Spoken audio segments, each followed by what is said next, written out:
With the clothes on his back, he moved heaven and earth to get here because he wanted a better life. He's a very inspirational case, and not every student who comes in to a new country at 14, 15 years old makes it this far. To be frank, there's no way when I was his age that I would have been able to have even an ounce of the courage that he has shown at his age. I still don't know as an adult if I have the courage.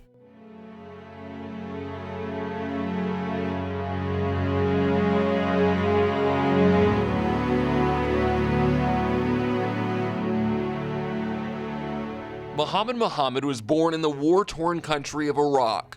Sometimes when we go to mosque, they would put bombs in front of the mosque, and when we get out, they bomb. You know, like they turn the place into a death field. His father owned a successful car dealership. Terrorist groups saw the family's wealth as a ransom opportunity and threatened Mohammed's father. They would always tell him that they were gonna kidnap me, but if he pays them money, they wouldn't kidnap me. He didn't let me out of the house. He told me to stay home to be safe. In 2008, Mohammed's life forever changed when the same terrorist group kidnapped his father.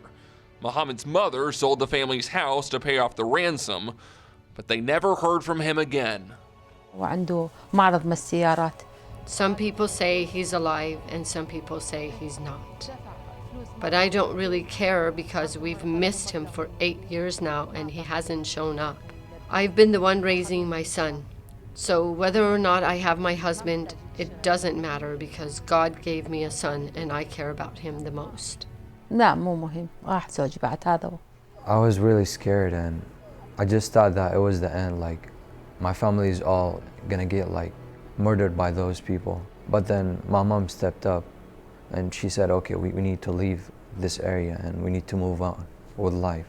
Mohammed and his mother moved to Syria, where they thought they had found a sense of normalcy. At the beginning, Syria was just heaven. It was another United States. At the beginning, before the war, I was really safe there. I never thought that something would happen to me. But in January of 2011, the Syrian civil war broke out. The United Nations stated at least 90,000 people were killed in the first 28 months of the war. I also thought of like losing my mom and like what would happen because it was only me and her. Where would I go? And what would happen next? So we would always call the UN and tell them that, please, it's only me and her, you know, like it's only me and my son. After pleading with the UN, Mohammed and his mother got their wish. And in November of 2012, they left Syria for the United States, eventually landing in El Cajon, 20 minutes outside of San Diego. It was really tough and challenging at the beginning because when I got to school, I would always be just shy to talk and not talk at all because I didn't speak the language. But Mohammed was not alone. The population of El Cajon is nearly 1/3 Iraqi American. The city is believed to have the second largest number of Iraqis in the United States. So a lot of our students, have a family member, a lost family member, and we try to just carry on at school and make them feel like this is a family and this is a home. It's part of the reason El Cajon Valley High launched the Hope and Pride programs. My family decided to come to the U.S. because I want to be successful. Helping refugees assimilate and adjust to their new lives. They were really kind. They understood that, like where we came from and we had to go through, and they would always just be with us. It would have been easy for Mohammed to be content. It would have been easy, but that's not Mohammed. I know that I put a lot of pressure on myself to learn English, and I knew that I would be at this level, but at the beginning, it was really tough because I didn't know no English or anything. But when I started thinking of, okay, what should I do for my mom to make her proud? So he became fluent in English, and then he became captain of the soccer team.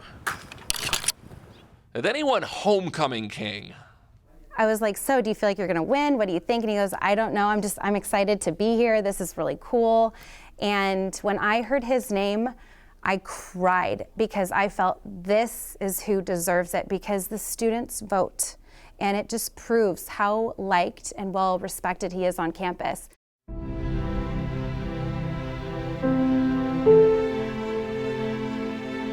The young man suffered through 2 wars, multiple attempted kidnappings, and the loss of his father. And yet Mohammed Mohammed is here. At long last, he found a better life.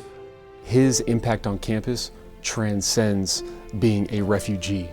It's not about being a refugee to Mohammed. It's about him impacting groups of people throughout the entire campus. I went into teaching to touch lives, not just teach literature, but to have relationships with students, to know their story. But he truly has changed my life. At first I thought that I would always be murdered or like kidnapped, and I would always have that fear. But right now in America, I don't have any feeling of that. I just feel that I'm safe, and I know that I can be successful.